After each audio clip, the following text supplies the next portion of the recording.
ಆರ್ಸಿಬಿಯ ಎರಡನೇ home ground ಆಗಿರುವ ರಾಯ್ಪುರದ ಶಾಹಿದ್ ವೀರ್ ನಾರಾಯಣ್ ಸಿಂಗ್ ಸ್ಟೇಡಿಯಂನಲ್ಲಿ ನಡೆದ ರೋಮಾಂಚನಕಾರಿ ಪಂದ್ಯದಲ್ಲಿ ಮುಂಬೈ ಇಂಡಿಯನ್ಸ್ ತಂಡವನ್ನ 2 ವಿಕೆಟ್ಗಳಿಂದ ಸೋಲಿಸಿದ ಆರ್ಸಿಬಿ ಪ್ಲೇ ಆಫ್ಗೆ ಮತ್ತಷ್ಟು ಹತ್ತಿರವಾಗಿದ್ದಲ್ಲದೆ ಪಾಯಿಂಟ್ಸ್ ಟೇಬಲ್ ಪಟ್ಟಿಯಲ್ಲಿ ಅಗ್ರ ಸ್ಥಾನಕ್ಕೆ ಏರಿದೆ. ಇದೀಗ ಟೇಬಲ್ ಟಾಪರ್ ಆಗಿ ಮುಂದುವರಿಯಬೇಕಾದ್ರೆ ಆರ್ಸಿಬಿ ಉಳಿದಿರುವ ಎಲ್ಲಾ ಪಂದ್ಯಗಳನ್ನ ಗೆಲ್ಲಲೇಬೇಕಾಗಿದೆ. ಲೀಗ್ ಹಂತದಲ್ಲಿ ಆರ್ಸಿಬಿ ಈಗಾಗಲೇ 11 ಪಂದ್ಯಗಳನ್ನ ಆಡಿದ್ದು, ಇದರಲ್ಲಿ 7 ಮ್ಯಾಚ್ಗಳನ್ನ ಗೆದ್ದು 5 ಪಂದ್ಯಗಳಲ್ಲಿ ಸೋತಿದೆ.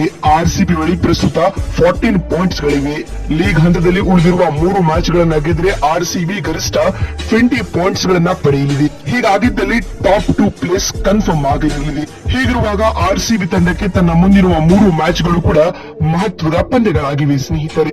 ಹಾಗಾದ್ರೆ ಆರ್ಸಿಬಿ ತಂಡದ ನೆಕ್ಸ್ಟ್ ಮ್ಯಾಚ್ ಯಾವಾಗ, ಎಲ್ಲಿ, ಯಾರ ವಿರುದ್ಧ ಅಂತ ನೋಡ್ತಾ ಬರುವುದಾದ್ರೆ ಐಪಿಎಲ್ 2026ರ 57ನೇ ಪಂದ್ಯದಲ್ಲಿ ರಾಯಲ್ ಚಾಲೆಂಜರ್ಸ್ ಬೆಂಗಳೂರು ಹಾಗೂ ಕೋಲ್ಕತ್ತಾ ನೈಟ್ ರೈಡರ್ಸ್ ತಂಡಗಳು ಮುಖಾಮುಖಿಯಾಗಲಿವೆ. ಪ್ಲೇ ಆಫ್ ದೃಷ್ಟಿಯಿಂದ ಈ ಪಂದ್ಯ ಉಭಯ ತಂಡಗಳಿಗೂ ನಿರ್ಣಾಯಕವಾಗಿದೆ. ಅದರಲ್ಲೂ ಆರ್ಸಿಬಿಗೆ ಹೋಲಿಸಿದರೆ ಕೆಕೆಆರ್ಗೆ ಇದು ಡೂ ಆರ್ ಡೈ ಮ್ಯಾಚ್ ಆಗಿದೆ. ಈ ಪಂದ್ಯದಲ್ಲಿ ಗೆದ್ದರಷ್ಟೇ ಕೆಕೆಆರ್ಗೆ ಪ್ಲೇ ಆಫ್ ಕನಸು ಜೀವಂತ, ಇಲ್ಲದಿದ್ದರೆ ಅದು ಕೂಡ ಲೀಗ್ ಹಂತದಲ್ಲೇ ಹೊರಬೀಳಲಿದೆ. ಹೀಗಾಗಿ ರಹಾನೆ ಪಡೆ ಗೆಲ್ಲಬೇಕಾದ ಒತ್ತಡದಲ್ಲಿದೆ. ಇತ್ತ ಆರ್ಸಿಬಿ ಲೀಗ್ ಆರಂಭಕ್ಕೂ ಮುನ್ನ ಕೆಕೆಆರ್ ಫ್ರಾಂಚೈಸಿ ಮಾಡಿದ್ದ ಅವಮಾನಕ್ಕೆ ತಕ್ಕ ತಿರುಗೇಟನ್ನು ನೀಡಲು ತಯಾರಿಗೆ ಕಾದುಕೊಳ್ಳುತ್ತಿದೆ. ಅತ್ತ ಕೆಕೆಆರ್ ಸದ್ಯ ಅಂಕಪಟ್ಟಿಯಲ್ಲಿ 10 ಮ್ಯಾಚ್ಗಳಿಂದ 4 ಗೆಲುವು, 5 ಸೋಲು, 1 ಡ್ರಾ ಕಂಡು 9 ಪಾಯಿಂಟ್ಸ್ ಗಳೊಂದಿಗೆ ಅಂಕಪಟ್ಟಿಯಲ್ಲಿ 7ನೇ ಸ್ಥಾನದಲ್ಲಿದೆ.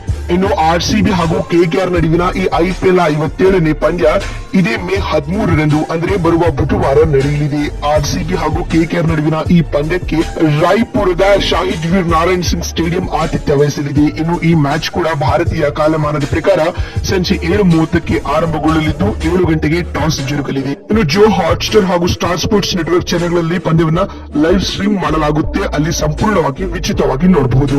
ಇತ್ತ ಡಿಫೆಂಡಿಂಗ್ ಚಾಂಪಿಯನ್ ಆಗಿರುವ ನಮ್ಮ ಆರ್ಸಿಬಿ ತಂಡ ಪಂದ್ಯದಿಂದ ಪಂದ್ಯಕ್ಕೆ ಮತ್ತಷ್ಟು ಸ್ಟ್ರಾಂಗ್ ಆಗಿ ಕಾಣಿಸಿಕೊಳ್ತಾ ಇದೆ.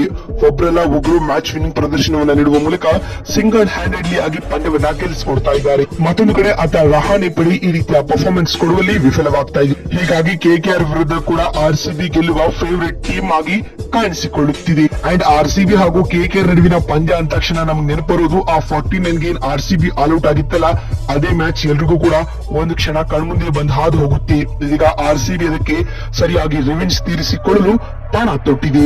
ಸ್ನೇಹಿತರೆ, ನಿಮಗೆ ಅನಿಸುತ್ತೆ ಆರ್ಸಿಬಿ ಕೆಕೆಆರ್ ವಿರುದ್ಧದ ಪಂದ್ಯ ಗೆದ್ದು ಅಫಿಷಿಯಲ್ ಆಗಿ ಕ್ವಾಲಿಫೈ ಪ್ಲೇ ಆಫ್ ಗೆ ಆಗುತ್ತಾ ಅಥವಾ ಇಲ್ಲವೋ ಅನ್ನೋದನ್ನ ಎಸ್ ಅಥವಾ ನೋ ಎಂದು